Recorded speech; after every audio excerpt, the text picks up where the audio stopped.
बिस्मिल्लाहिर्रहमानिर्रहीम। आज की इस वीडियो में हम डिस्कस करेंगे प्रोजेक्ट स्कोप मैनेजमेंट के हवाले से। प्रोजेक्ट मैनेजमेंट स्कोप क्या चीज़ हैं। तो प्रोजेक्ट स्कोप मैनेजमेंट में हम डिफ़ाइन करते हैं और कंट्रोल करते हैं कि हमारे पास कौन कौन सी चीज़ें प्रोजेक्ट के अंदर शामिल होंगी और कौन कौन सी चीज़ें प्रोजेक्ट के अंदर शामिल नहीं होंगे। ठीक है, तो जो ये प्लानिंग प्रोसेस होगा प्रोजेक्ट स्कोप मैनेजमेंट के हवाले से, इसमें हमारे पास बहुत सारी चीज़ें शामिल हैं। जिस तरह हमारे पास प्लानिंग स्कोप मैनेजमेंट हो गया, collecting requirements, defining scope and creating the WBS, जिसको हम वर्क बेस्ड स्ट्रक्चर कहते हैं। सही है। और जो डॉक्यूमेंट्स बनेंगे इस पेज के अंदर, वो हमारे पास रिक्वायरमेंट मैनेजमेंट प्लान होगा, हमारे पास requirement traceability matrix, scope base line, और फाइनली जो हमारे पास वर्क बेस डिक्शनरी है, वो डॉक्यूमेंट्स होंगे जो इस बेस के अंदर बनेंगे। सही है।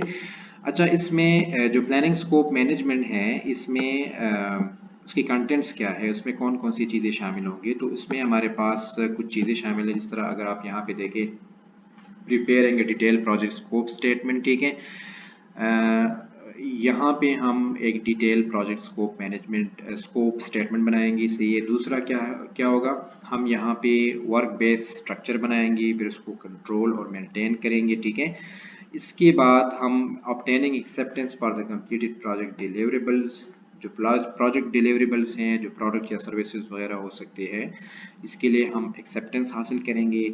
और जो फाइनली इसके अंदर चीज़ें शामिल होंगी, controlling how request for changes to the project scope statement will be process. सही है। अब रिक्वायरमेंट्स क्या है, हम रिक्वायरमेंट्स की तरफ आते हैं। तो रिक्वायरमेंट्स कोई भी ऐसा कंडीशन या कैपेबिलिटी जो that must be met by the project or present in the product or services, यानी कोई भी ऐसा रिक्वायरमेंट जो प्रोजेक्ट को मीट करना चाहिए। सही है, या वो प्रोडक्ट और सर्विसेज के अंदर मौजूद होना चाहिए, उसको हम कहते हैं रिक्वायरमेंट। अब रिक्वायरमेंट मैनेजमेंट प्लान क्या है, यानी हम इस प्लान के अंदर जो प्रोजेक्ट की रिक्वायरमेंट्स है उसको एनालाइज करते हैं, फिर उसको डॉक्यूमेंट की शेप में लेके आते हैं और फाइनली हम इसको मैनेज करते हैं। ठीक है, तो ये हमारे पास रिक्वायरमेंट मैनेजमेंट प्लान के अंदर हम ये चीज़ें करते हैं। अब हम एक सैम्पल रिक्वायरमेंट मैनेजमेंट प्लान की तरफ जाते हैं। तो सैम्पल रिक्वायरमेंट मैनेजमेंट प्लान्स के अंदर हमारे पास बहुत सारी चीज़ें शामिल हैं। अगर आप इसके कंटेंट्स को देखें तो इसमें हम प्लानिंग, ट्रैकिंग या रिपोर्टिंग रिक्वायरमेंट्स। ठीक है, दूसरा क्या चीज़ है, performing configuration management activities such as initiating, analysing, authorising, tracking and reporting changes to requirements, ये चीज़ें शामिल होंगी। प्रियोरिटाइजिंग रिक्वायरमेंट्स, हम अपने रिक्वायरमेंट्स को प्रियोरिटाइज करते हैं। कुछ रिक्वायरमेंट्स बहुत ज़्यादा इंपॉर्टेंट होंगे, कुछ इंपॉर्टेंट नहीं होंगे, तो ये हम यहाँ पे शामिल करते हैं। ठीक है, यूजिंग प्रोडक्ट मैट्रिक्स, ये क्या चीज़ है आगे जाके आपको और भी क्लियर होगा, लेकिन हम यहाँ प्रोडक्ट मैट्रिक्स यूज़ करते हैं। सही है। एंड ट्रेसिंग रिक्वायरमेंट, हम इसको कैसे ट्रेस करते हैं, ये भी इसके अंदर शामिल होता है। ठीक है, तो मैं एक actual sample requirement management plan की तरफ आता हूँ। जिस तरह हम पहले से जिक्र करके आ रहे हैं कि हमारे पास लेट्स से एक प्रोजेक्ट का नाम है just in time training project. हम इस प्रोजेक्ट में जस्ट इन टाइम ट्रेनिंग, हमारा मकसद है कि हम एम्प्लॉयज़ को ट्रेनिंग दे दें। तो आपने पहले ऊपर उसका नाम लिखना है, रिक्वायरमेंट मैनेजमेंट प्लान्स वर्जन 1.0, इसके बाद डेट होगा, इसके बाद प्रोजेक्ट का नाम। सही है। इसके बाद जो हमने पहला कंटेंट पढ़ा, planning, tracking and reporting requirement. सही है, कि जो प्रोजेक्ट की रिक्वायरमेंट्स है उसको प्लान करना, उसको ट्रैक करना, उसको रिपोर्ट करना। सही है। सबसे पहले बात ट्रैकिंग की अगर हम लेते हैं, तो ट्रैकिंग में ये होता है कि आप उन सोर्सेज को ट्रैक करते हैं जहाँ से आपको पता चलता है कि प्रोजेक्ट की रिक्वायरमेंट्स क्या है। सही है, हमने इससे पहले प्रोजेक्ट चार्टर किया था, प्रोजेक्ट चार्ट, इसके बाद बिजनेस केस, वहाँ से आपको पता चल जाता है कि प्रोजेक्ट की रिक्वायरमेंट्स क्या है। सही है, और जब आपको ये पता चल जाता है तो फिर आप उन रिक्वायरमेंट्स को डॉक्यूमेंट शेप में लेके आ जाते हैं। सही है, क्योंकि जब आप उन रिक्वायरमेंट्स को रिपोर्ट करते हैं, तो जब तक आप उनको डॉक्यूमेंट शेप में नहीं लेके आते, आप उसको रिपोर्ट नहीं कर सकते। सही है, तो इसके बाद अब इसको प्लान करते हैं। ठीक है। तो ये जो सेक्शन है हमारे पास, ये जो मैंने हाईलाइट किया हुआ है planning, tracking and reporting requirement, इसके अंदर जितनी भी चीज़ें अभी हमने डिस्कस की सारी चीज़ें यहाँ पे मेंशन होंगी। सही है। इसके बाद जो दूसरा मेन एलिमेंट है ये हमारे पास है परफॉर्मिंग कॉन्फ़िगरेशन मैनेजमेंट एक्टिविटीज़। सो यहाँ पे आप देखें कि जो रिक्वायरमेंट्स है वो आप बहुत सारे ज़रियों से आप इंट्रोड्यूस कर सकते हैं। मिसाल के तौर पर आपने एक सर्वे किया, उस सर्वे से कोई तजावीज़ आपको मिली, सही है। फिर आपके जो स्टेक होल्डर है उन्होंने आपको कोई सजेशन दी कि ये चीज़ें होनी चाहिए प्रोजेक्ट के अंदर, तो वहाँ से हमारे पास जो प्रोजेक्ट रिक्वायरमेंट है उनकी सोर्सेज, इन जगहों से ये रिक्वायरमेंट्स आ सकते हैं।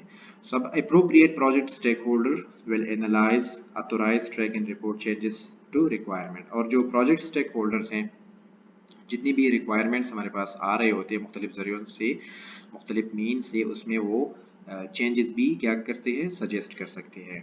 लेकिन जब वो इस तरह के चेंजेस सजेस्ट करेंगे तो वो एक प्रोजेक्ट मैनेजर की अप्रूवल के साथ होना चाहिए, अदरवाइज ये फिर चेंजेस इतना काम नहीं करेगा। ठीक है। इन्हें अगर चेंजेस होती भी है तो एक प्रोजेक्ट मैनेजर के अंडर होनी चाहिए, सॉरी। प्रायोरिटाइजिंग रिक्वायरमेंट्स, फिर जाहिर है हमारे पास जो रिक्वायरमेंट्स आते हैं उसको आप प्रायोरिटाइज करते हैं। ठीक है। प्रायोरिटाइज का मतलब ये है कि कुछ डॉक्यूमेंट्स, कुछ रिक्वायरमेंट्स इंपॉर्टेंट होते हैं, उसको हाई प्रायोरिटी देनी चाहिए। कुछ रिक्वायरमेंट्स थोड़ी सी लेस इंपॉर्टेंट होते हैं तो उसको हम थोड़ी सी बैक साइड पे रखते हैं, तो उसको हम बेसिकली रैंक करते हैं यहाँ पे प्रायोरिटाइजिंग रिक्वायरमेंट के अंदर। फिर हम यूजिंग प्रोडक्ट मैट्रिक्स, सही है।